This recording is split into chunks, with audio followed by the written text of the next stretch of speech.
the manager was screaming literally at this employee, and I asked him why he was doing that, and he said, "Because my boss used to scream at me." In politics and people in politics, you look at Donald Trump, who's very much in the news at the moment, but when he was last in power, a very, very dominant person. High compliance people, their biggest fear is conflict.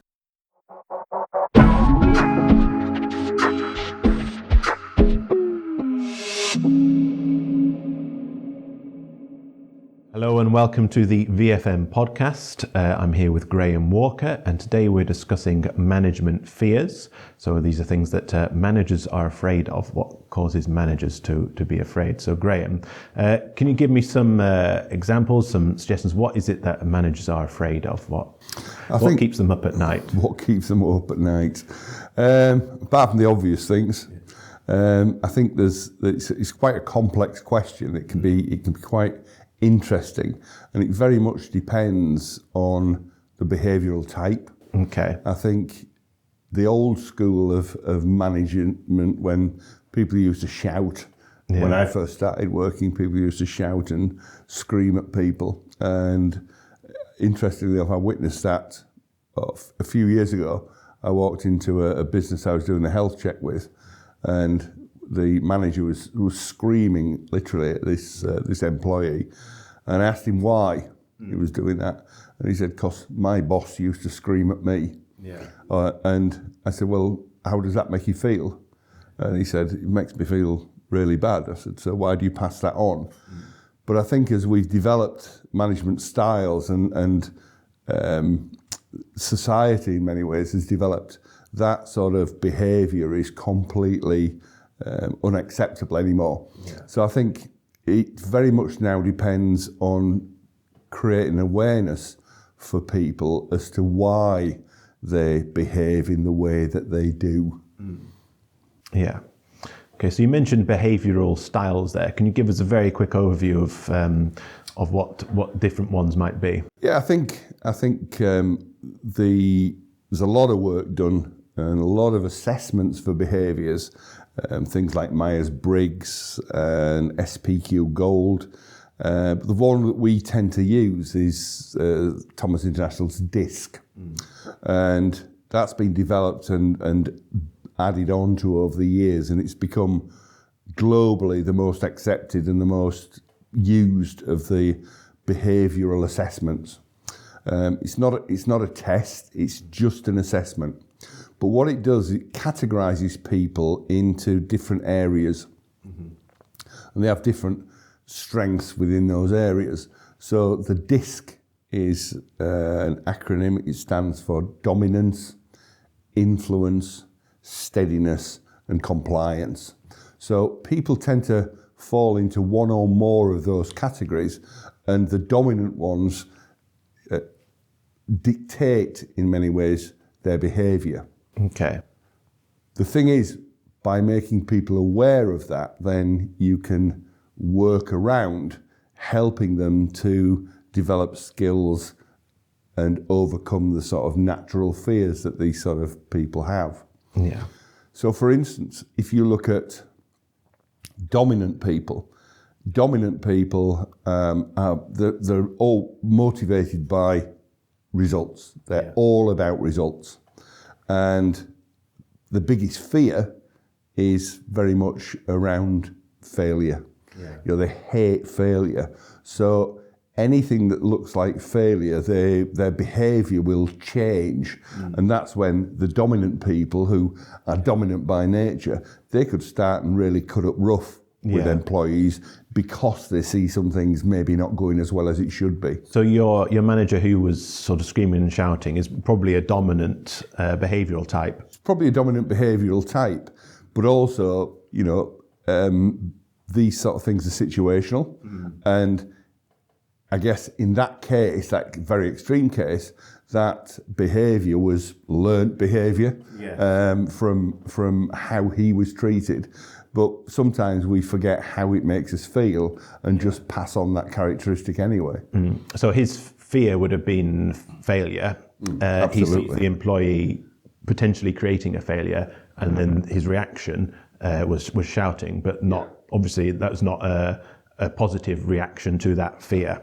The employee was potentially making him fail. Yes, yeah. That's how he sees that, and that causes some issues for people.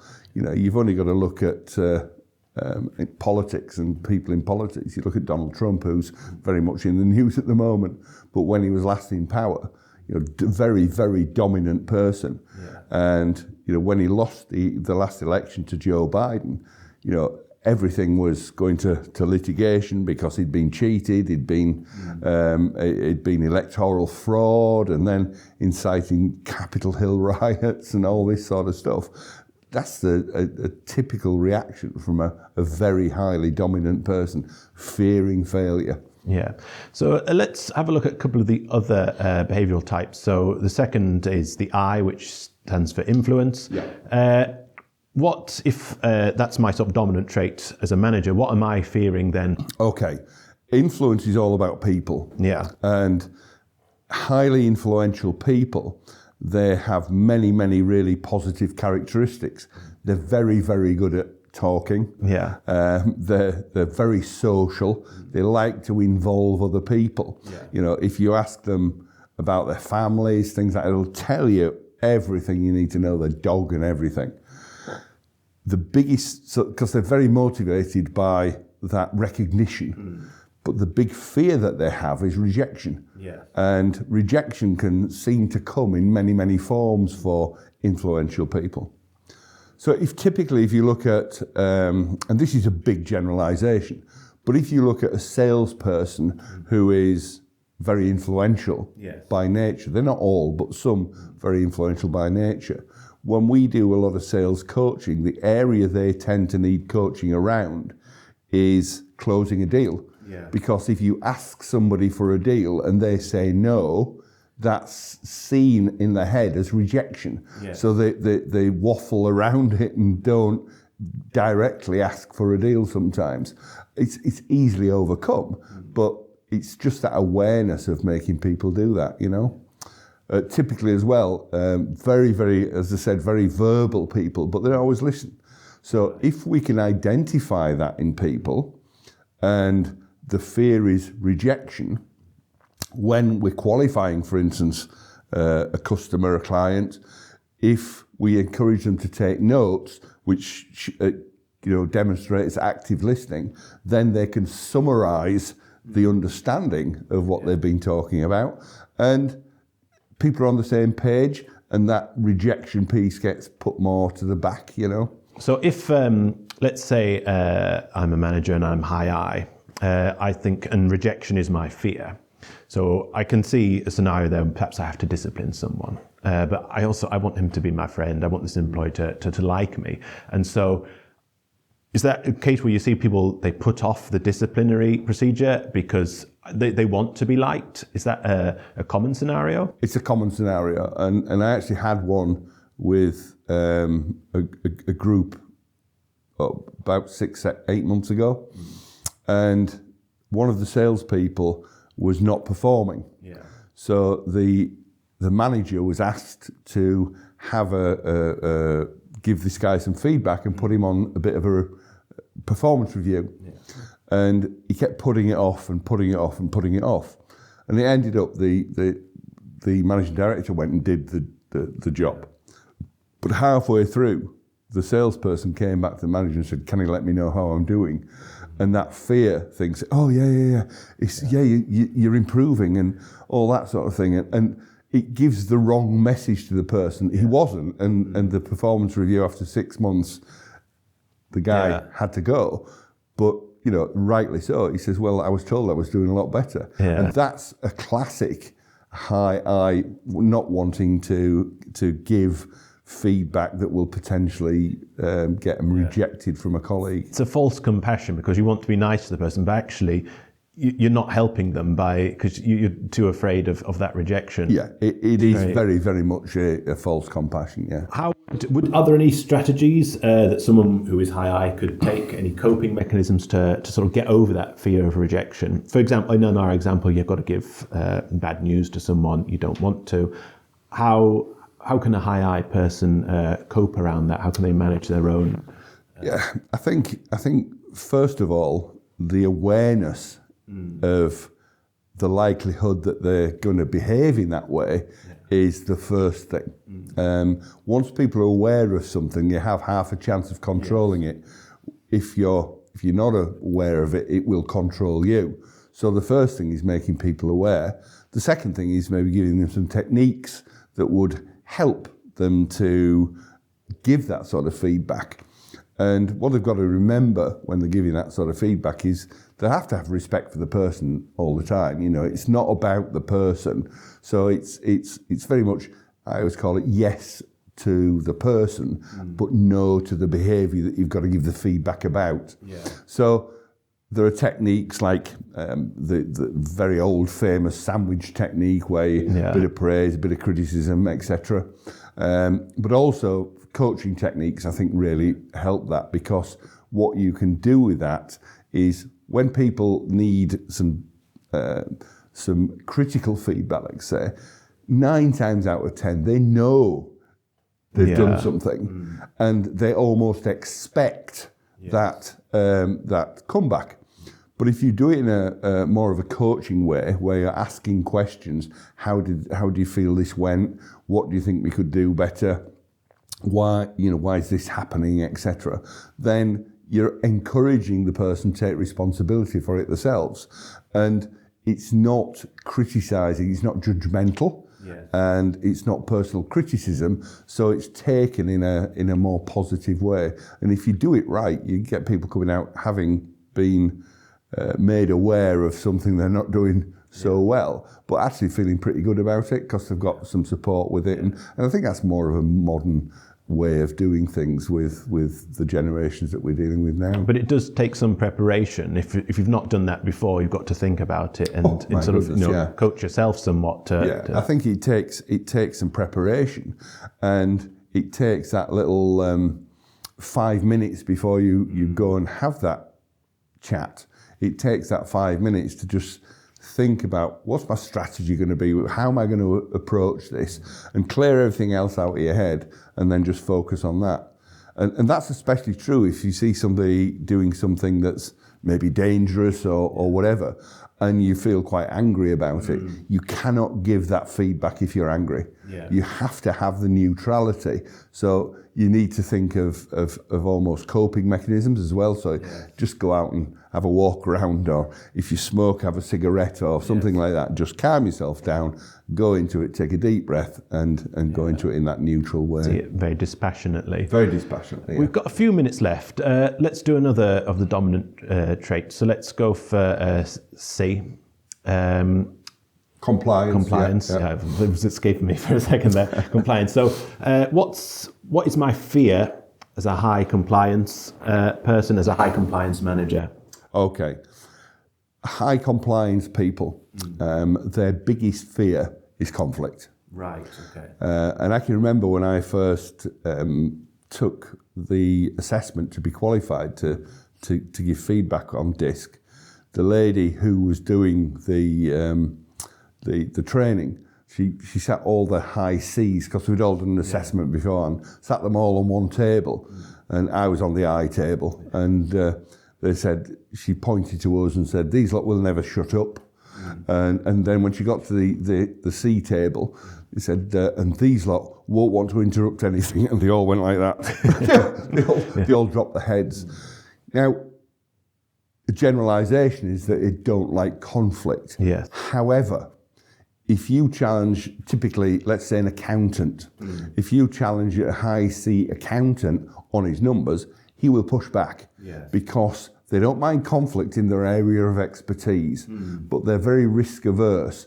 Right. And so in other areas, that's where the thought of conflict comes in. And conflict can be many things. It can be somebody just saying, "No, I'm not going to do that." That's conflictual to a high C. Okay. And are there coping mechanisms again that a high person can take with conflict? Yeah, I think there are. There are those the awareness part of things, but also I think in many ways the techniques work for everybody, because the techniques that I talked about for the high I's, those are good techniques for everybody, but you have to come from a point where you know yourself. Yes. You have to come from a point where you know yourself. If you don't know yourself, how are you going to manage other people?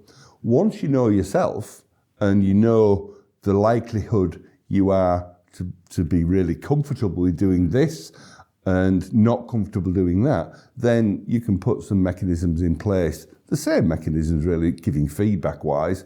The same mechanisms for a high C as you can for a high I. Yeah, I think you're right. I think it's you take the process and you break it down and say, well, actually, each step I can do each step. I just need to know what the steps are and feel happy with myself doing it, and take that time to plan ahead. I think I would be high C, you're high I, and I think you say about not being happy about conflict outside of your area of expertise. There is a fear there that I don't know what I'm talking about. This person's going to just tell me to shut up, but you just take a little time to sort of say, well, this is what I do know about, and this is how we're going to sort of manage this area of conflict. So then doesn't become a thing that overwhelms me, because I can manage it. I just need to think about it, how to do so. Yeah, and the mind's a powerful thing. I mean, people of all different behavioural types. If you've got that difficult phone call to make to a customer, and it's getting towards the end of the day, there's often a tendency, I say often, there's often a tendency for people to put it off. Oh, well, I've got this to do today, I'll do it tomorrow morning. And it gets pushed further, and that conflict gets bigger in your head. And you find out when you actually make the phone call, it never ever goes as badly as you thought. It's always quite good. So I always think if you've got those phone calls to make, do them first thing in the day. Because the rest of the day can't get any worse. That's how it is. Good advice, Graham. We're running out of time. So just very briefly, if people wanted to know a bit more about DISC, or if they wanted to sort of have more about the coaching method of giving feedback, what can they do very practically in a few sentences, other than book a course with VFM, of course? Well, maybe that is the solution. Maybe that's the solution. But I think a lot of people look at these sort of self-knowledge books, and they can talk to other people who have different characteristics, who give feedback, who they respect. So people within their own organisation who are used to giving feedback, maybe HR people or whatever, they're trained on doing that. They can seek some support in that way. They can go on training.